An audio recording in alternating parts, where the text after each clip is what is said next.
Perfect. All right, we are live. Good morning, everybody. Morning. Here's Emily, Dr. Parke, Dr. Emily Parke and I decided to jump on a Facebook Live this morning, and everything's being recorded. So, you know, if you're at work or on the road or checking your Facebook, it's all recorded and it will go into both of our websites and both of our blogs. But we would love the attention. We would love to start doing more of these together, but we wanted to pop on today and have a chat on thyroid disorders. And Dr. Parke can certainly go into more of thyroid disorders, some autoimmune disorders, and we can give you some tips and some habit tips today, and some nutrition tips and some medical tips and everything that you can do to get started. And just to give you a background, of course, my name is Maya. I'm the founder of Nuaria, formerly Healthy Habit Solutions, and the creator of the Habit and Behavior Change Health Coaching Program, which is now an integral part in Arizona Wellness Medicine, which is by, of course, Dr. Emily Parke. So, yeah, Emily, welcome. Thanks for being here. Yeah, of course. Thanks for having me. This is great. Yeah, totally. Let's, well, why don't you, I gave a quick background. This is on my Facebook page this morning. So why don't you give a quick introduction to everybody on who you are? Sure. So, as Maya said, I'm Dr. Emily. I'm the owner and founder of Arizona Wellness Medicine. It is a functional medicine and acupuncture practice. So those of you joining, if you've been following Maya or I, you kind of know what functional medicine is, but just in case you don't, functional medicine is a type of integrative medicine that's all about finding and treating the root causes of whatever signs and symptoms are going on. So it varies a little bit from traditional medicine because although we don't forget about traditional medicine things, because I did go to regular medical school, internship, residency, fellowship, then got trained in functional medicine and certified in functional medicine after that. It really is doing the deep detective work, digging in and figuring out how you got where you are today.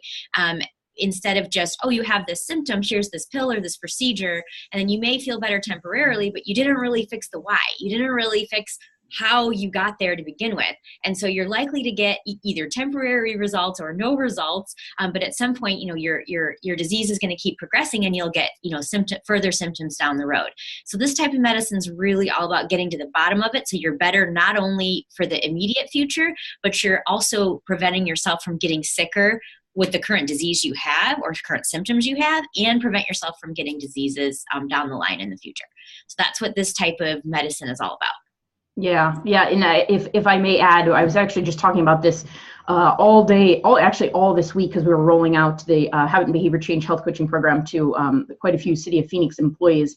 And the point is that this is the last, well, for them it was weight loss based. So I said to them, it was the last weight loss that you'll ever need in your life. This is the last weight loss program you're ever going to engage in your life. And in the same way with Dr. Emily, this is not something you don't see her or I for the rest of your life. This is something that you see us and we don't ever want to see you again. Right. I say that to patients all the time. It's like, it's lovely to see you, but I don't want to see you too much, because that means that, you're not where you need to be. So the ultimate goal is to get patients to a point where they're coming in once or twice a year. We're doing their big lab work panel beforehand. We're checking in with all of their factors, how they're doing with nutrition, sleep, exercise, stress management, their supplement plan, and sending them on their way. And that's another really important piece. Functional medicine is the lifestyle factors that are the foundation to health. And I'm not just talking about, nutrition as in, Maya, what you say all the time is, we all know we should be choosing like, an apple over a cookie, right? To use your example, but it's very much more detailed than that. So for instance, patients that have autoimmune diseases, there's, maybe a certain nutrition plan I'm going to put them on, versus a patient who is coming in with, cognitive decline or Alzheimer's, that may be a slightly different food plan, versus someone who has, a mitochondrial disorder, that might be a different food plan, versus someone who has specific gut issues. And so there's a lot of personalization that happens in functional medicine. And that is true for, sleep, exercise and movement, and stress management too. There's nothing cookie cutter about functional medicine. And so while I can create these amazing plans for people, where the hiccups come is people following through on the plan, not just in the short term, but the long term also. And, that is one of the reasons why, I decided to pair with Maya and have health coaching as an integral part of the practice, because without follow through and creation of the permanent behavior changes in health, there's not, the plan is for naught. Absolutely. Yeah. And we'll, this is the last thing I'll say before we get into thyroid disorders. It's an integral piece that's the combination of, so habit and behavior change, health coaching. For those of you that don't know who we are and what we do, in a nutshell, we know what to do. We're just not doing it. And so when it comes to our health, now there's quite literally, yes, there is a nutrition piece, there is a medical piece, but there's also the habits piece behind it. It's not just the physical habit and behaviors, but the thought habits that we change too.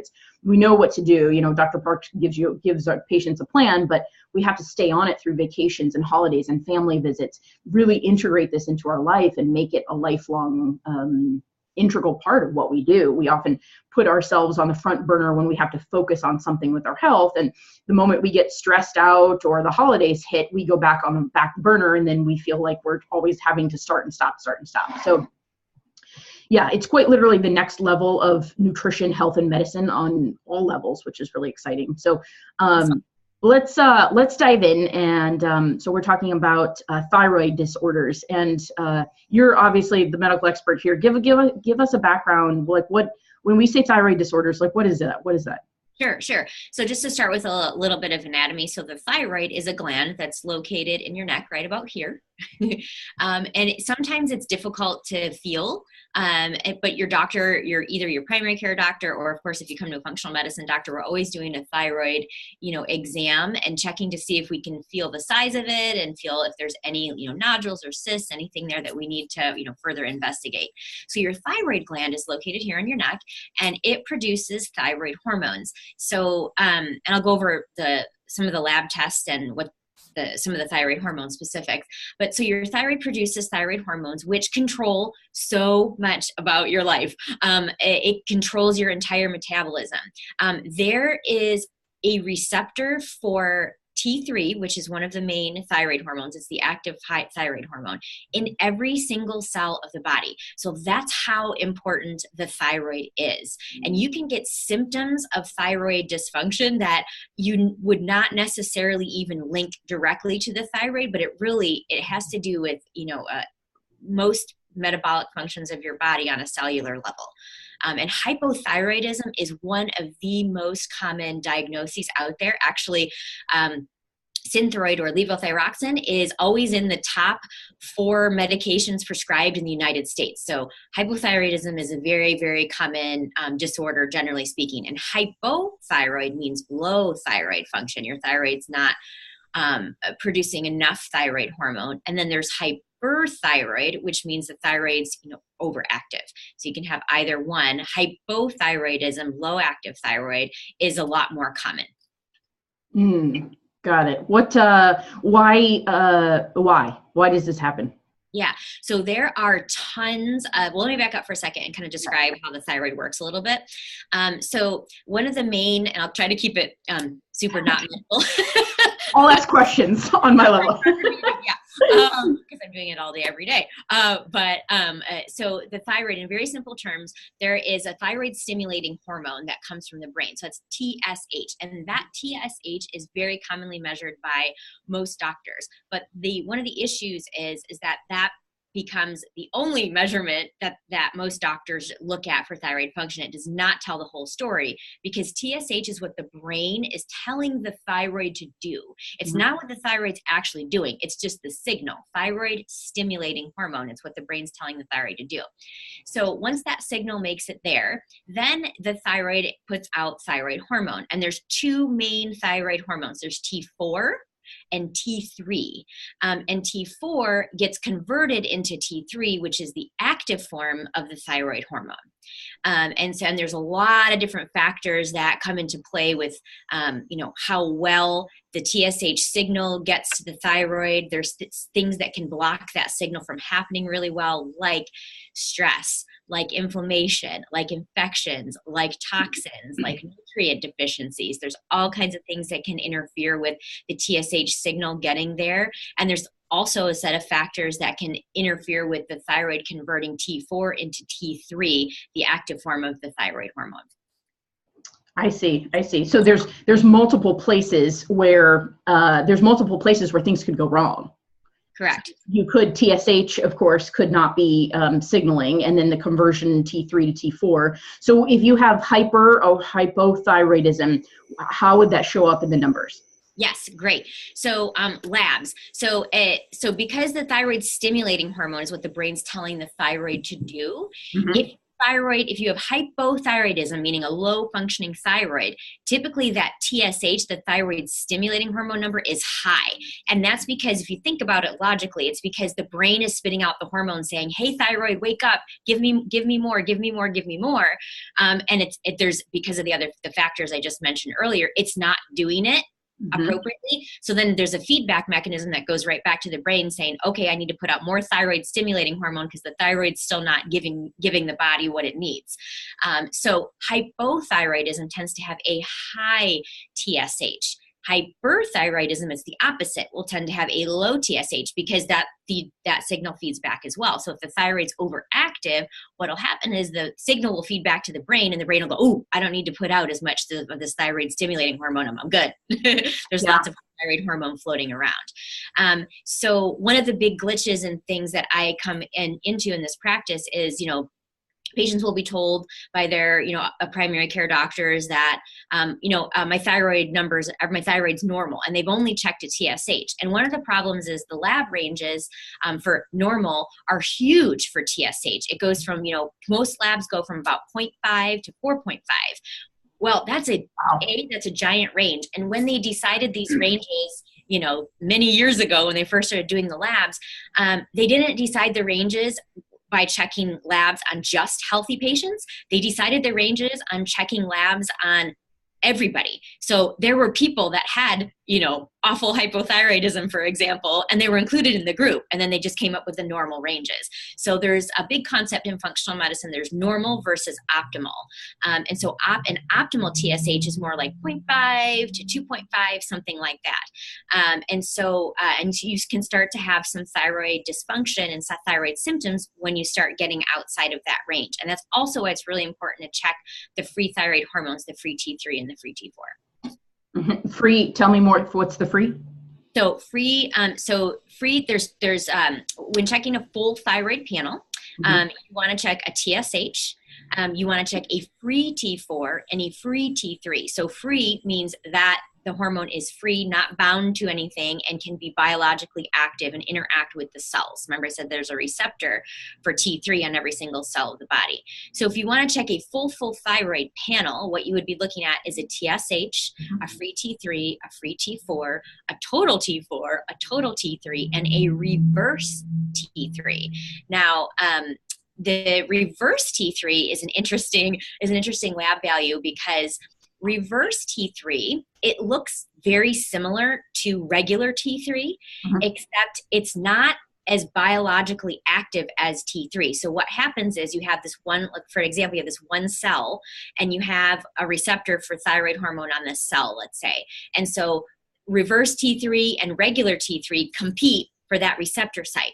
So then what happens is if the reverse T3 level is high, which can go high from a lot of the things I mentioned earlier, like, inflammation, stress, toxins, chronic infection, nutrient deficiencies, things like that, then we will get, there's competition there. And then there's no cellular action. So the reverse T3 takes up the good site for the active T3. And so even though there's a lot of T3 floating around, it's starving. It's not actually getting to the cells. And so the reverse T3 that's not usable. Like even if it gloms onto the receptor site. Correct. Yeah. And I see this I see that happening all the time. And so that, if you want to check a full thyroid panel, it would be a TSH, a total T4, a total T3, free T4, reverse T3. And then you also want to check to see if you have thyroid antibodies. And so this is really important because one of the most common cause of hypothyroidism is an autoimmune disease called Hashimotos Thyroiditis. It's also the other medical name for it, the old medical name for it is chronic lymphocytic thyroiditis. So itis, right? So anything that with an itis at the end means there's an inflammation.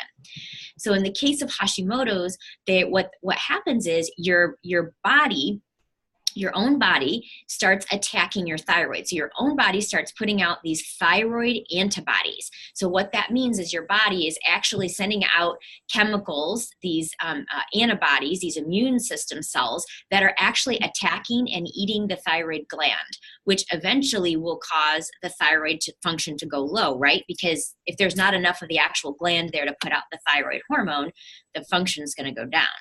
And so knowing that, if you have Hashimoto's, and so those two antibodies, by the way, the names are TPO, which stands for thyroperoxidase antibody, and then there's thyroglobulin antibodies.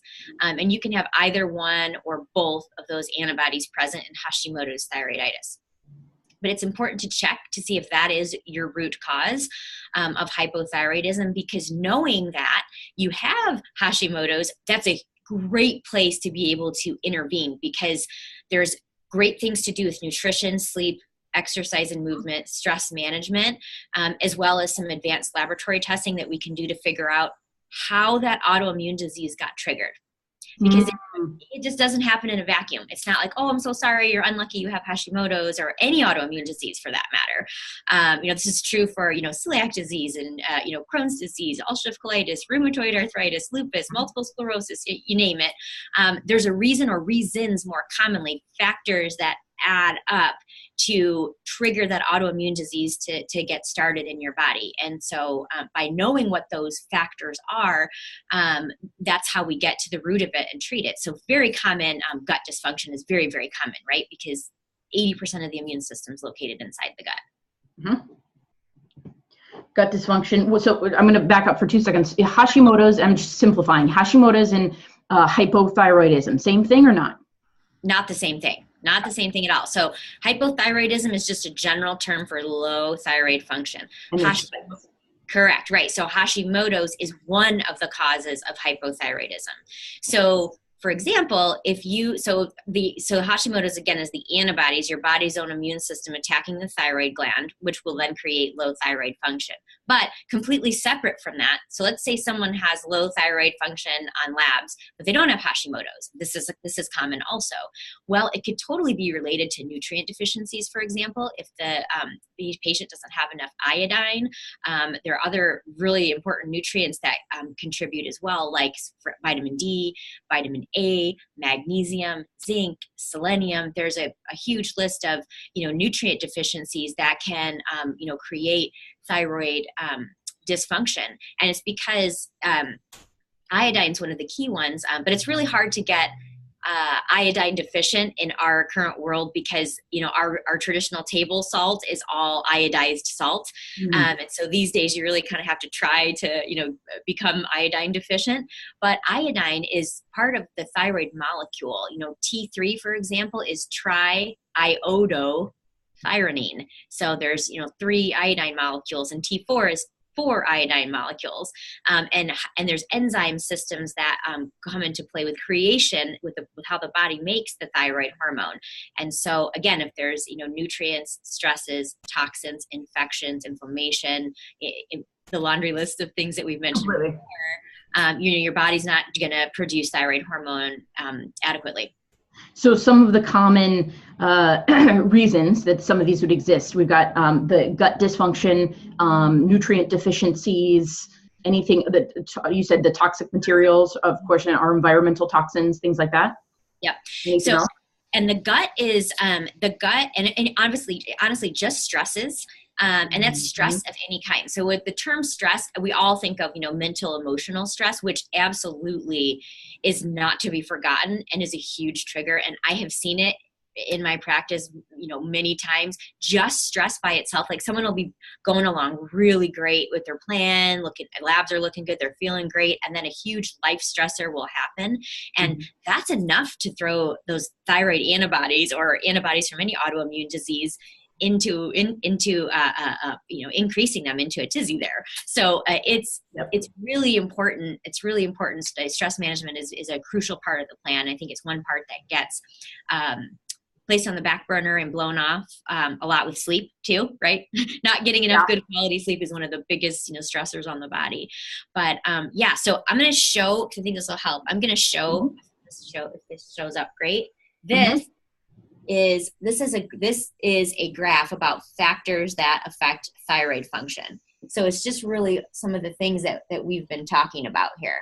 And so the picture does a really good job showing like the reverse T3 thing competing for that receptor site on the cell. But there's also a list of factors that, like I was mentioning, that play a role in the conversion of T4 to T3, and other factors that play a role in production of thyroid hormones. And so there's all kinds of, it's complex, but there's all kinds of reasons, which is, one of the reasons to get to an, functional medicine doctor, if you can at all, is because we're thinking about all those factors and we're checking them, and we want the thyroid to function as great, as possible. We want to optimize everything that we possibly can. And when we do that, we find that patients need, they need less thyroid medication, or they may even be able to come off thyroid medication, or, if they have Hashimoto's, then awesome, because we can actually watch those antibodies come down in the lab results, and that correlates with, patients feeling better. Love it. Absolutely. That was perfect to put up. That was really helpful. So if anybody wants to, you can always pause the video, screenshot it, go back. This is all recorded everywhere. So I saw it perfectly. So you can screenshot that.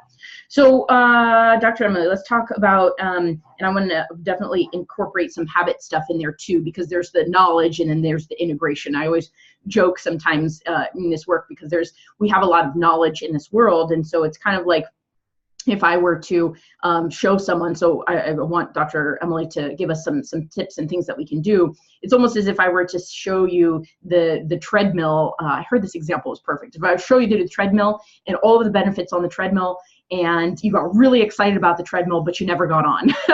That's the difference between knowledge and totally. So what are some, we know kind of where it comes from. We have gut dysfunction, nutrient deficiencies, environmental toxins, stress management. And I realize that this is kind of a broad paint stroke here. So if we're talking hypothyroidism, Hashimoto's, hyperthyroidism, what would be some just kind of if anyone's watching that has any of these, like what are some things that people can do right now? Right. Awesome. Actionable steps. So one of the biggest contributors to, thyroid dysfunction is really the SAD diet, right? The standard American diet that's high in processed, packaged food items with high sugars and carbohydrates, and packaged with all kinds of preservatives and colorings and additives, chemicals that are, toxic to the body. So one of the biggest things you can do for yourself and for your thyroid is to start eating organic. So start eating organic, start adding more vegetables into your diet, into your life. So you kind of want to approach it by eating the foods of the color of the rainbow. And it doesn't have to be a lot of each of the different types of colors, but you do want to get a lot of the variation of colors in. And that's because the colored vegetables and fruits have all kinds of phytonutrients and antioxidants in them that are really important for your health of every single cell in the body, including the thyroid. So one of the biggest things you can do for yourself is work towards getting that 8 to 10 servings of plant foods in per day. And so, and by serving size, I mean half a cup of cooked vegetables, or if it's leafy greens, it would be a cup or a piece of medium fruit. That's one of the biggest things you can do for yourself, is to get more plant foods in the diet. I would say the second biggest factor is to take out the food groups that are known to be really inflammatory. And so, of course, sugars are very inflammatory to the body, and so are the grain family. And so these are grains of all kinds, but specifically for thyroid function, we know that gluten is, one of the top triggers of antibody dysfunction. And that's because there's a little bit of what's called molecular mimicry going on. And so that's a fancy term for when you eat gluten, it kind of looks structurally similar to the thyroid. And so if you have thyroid antibodies floating around, your body's going to go, oh, it's more, I see more enemy. I need to create more antibodies. And so just eating the gluten by itself can trigger that. Plus, eating gluten Gluten is a very large protein, and it's kind of difficult for the body to digest. And so if it doesn't get digested properly when it makes it into the small intestine, it can create a host of inflammation, which then can secondarily thin the lining of the gut and create leaky gut or intestinal permeability, which is the gateway to all autoimmune diseases, right? Because 80% of the immune system is located inside the gut. So the biggest nutritional things you can do for yourself are, of course, make sure you're getting good hydration, right? Half your body weight in ounces of water per day. We want to make sure that you're getting, as close to the 10 servings of plant foods as you can per day. We want to ideally take out definitely gluten. And then the second most common trigger is dairy. So the top triggers are gluten, dairy, corn, soy, and those are the top triggers, and of course sugar. So those are the biggest things you could do for yourself and your thyroid nutrition wise. Got it. And you mentioned water too, right? Yes. Yep. Getting water. Okay. Your body weight in ounces of water per day, more if it's hot, more if you're working out or exercising. Because obviously, our bodies are made mostly of water. And so we need them for all of our metabolic functions. Love it. Love it. Love it. So those three recommendations, that's the first actionable steps. Yes. And then of course, not ignoring, getting enough good quality sleep, as we mentioned, right? Yeah. And that's huge, having a regular bedtime and a regular wake time, creating, a rhythmic routine for your body is really important, because not getting enough quality sleep is a big stress on your body. And then of course, there's the big, huge category of stress management, right? Mm-hmm. So where I know my patients all get recommended a daily relaxation practice of some kind. Meditation is particularly helpful and useful, but if meditation, deep breathing, if you're doing yoga, if you're Tai Chi, Qigong, there's all kinds of, Epsom salt bath with lavender oil. It doesn't matter to me what the daily relaxation practice is, but having one is really important because it balances the nervous system. It brings down that sympathetic side, that fight or flight side, it brings that down, and it raises the parasympathetic side, which is the rest, relax, digest side of the nervous system. Mm-hmm. So now we've got nutrition, sleep, stress management, and then of course exercise. Getting your daily movement in it is really important too. And so the initial goal of getting 10,000 steps a day in is what we want. And then of course, on top of that, depending on where the patient's at with their ability to tolerate exercise, and if they've been really sedentary before, I'm not going to tell them to go start running 3 miles every day or start lifting heavy weights every day. This is different for everyone, but making sure you're getting your daily movement in is also really important. Awesome. So this is perfect because let me recap it, but we have the plant and all, anywhere that we put this, of course, I'll make sure that I put a recap and how to contact us both, but we have plant, increasing plant foods, of course, anti-inflammatory, but outing the biggies, the sugar, gluten, dairy, corn, and soy, upping your water, stress, sleep, exercise. So those are 6 main pieces. And if I may add, really the habit and behavior change component. So this is quite frankly, thank you for Dr. Emily. She's given us, right, this, here's the treadmill, right, and here's what we have to do. Now, getting on the treadmill actually that's where the habit change comes in, because so many of us, when it comes to real lasting permanent change in our lives, oftentimes, and this may or may not be you if you're watching, but we hear these like, duh, Maya, I know that's simple, we can do those kinds of things, I've heard those things before. And oftentimes, if we haven't been consistent, consistency is often one of the biggest downfalls, so to speak, or where we fall off the wagon. But in our mind tells us, because our mind can only tell us based upon past experience what will work and what won't work. If we haven't experienced something different before, it's hard for us to know how that is actually going to work. And so it is this simple. I do want to kind of drill that in here, is these small changes, it is actually this simple, and you can see changes.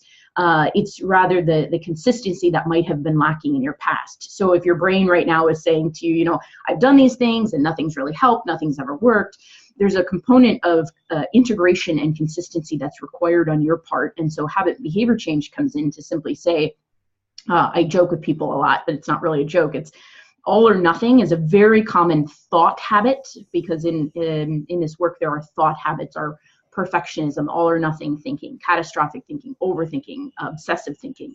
Those types of thinking, create our behaviors in our physical habits and behaviors. And so if we go into a change, if I have hypothyroidism and I want to create a change in my life, we can take on, say, these 6 recommendations that Dr. Emily is going to give to you.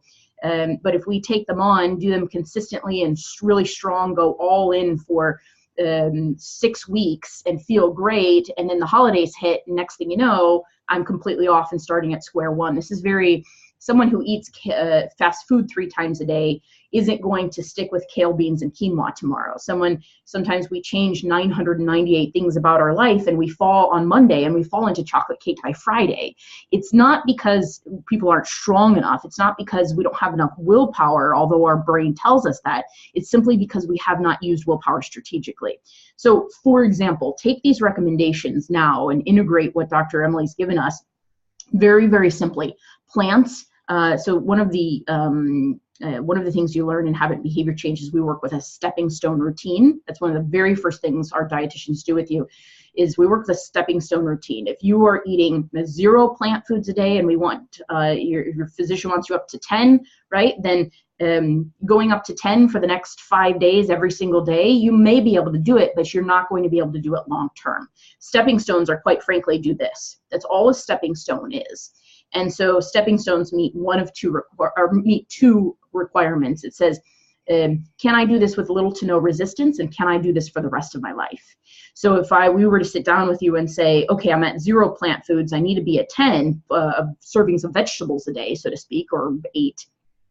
And how can I, so for the next 7 days of my life, can I incorporate 2 vegetables a day or 3 vegetables a day? And when you meet that, you want to ask those questions of, okay, does that feel simple to me? The moment you start to resist, the moment I start to say, okay, you have to eat 10 vegetables every single day for the rest of your life, there's a lot of resistance in that, Totally. right? Yeah, so we want to find that little sweet spot. We want to find that little spot that says, I can do this, and there's little to no resistance there, and I can do it for the rest of my life. If you're, like, for example, Dr. Emily, you just mentioned the walking. If I'm not up to 10,000 steps, someone who doesn't exercise at all, or maybe goes on walks every single day, walking or exercising 2 hours a day, 7 days a week is slightly ridiculous. And that's obviously not where anybody would want to go, because we burn ourselves out. Yeah. But if this all or nothing mentality, that's what we do. So when you're integrating these steps, we want to think about, how can I do this? What's the next easiest step I can do for the rest of my life with little to no resistance? That is by far the key with the stepping stones of getting on the treadmill and staying on the treadmill consistently. Yeah. Awesome. Yeah, that's so true. Because at follow-up visits, after I've, prescribed my plan, we go through what everyone's been doing for nutrition, sleep, exercise, and stress management. And what's really funny to me is most of the time that all or nothing thinking, it shows up. And so I'm like, okay, well, how is nutrition going for you? And they'll, give me an answer like, I didn't start my 30-day reset yet. Like, they can't even look at me. And I'm like, okay, well, what did you do? And, I've, added more water, and I'm having at least, 3 vegetables a day. And I'm usually super excited, same as you. Like, you get super excited about that. Like, yay, you have made a change. You're doing something. But again, it's that what Maya, if you guys don't know Maya, what she's masterful at is breaking that thought pattern habit of like 100% or nothing, and the middle ground's okay, and life stresses are going to happen. And if you don't eat your 10 servings that day, it's okay. Like, you just, get back to doing the best that you can the very next day. So, this is why health coaching has become an integral part of my practice. It's really creating those lifelong behavior changes, as Maya described, in a very low resistance way. You almost feel like not much is happening, but a lot is happening.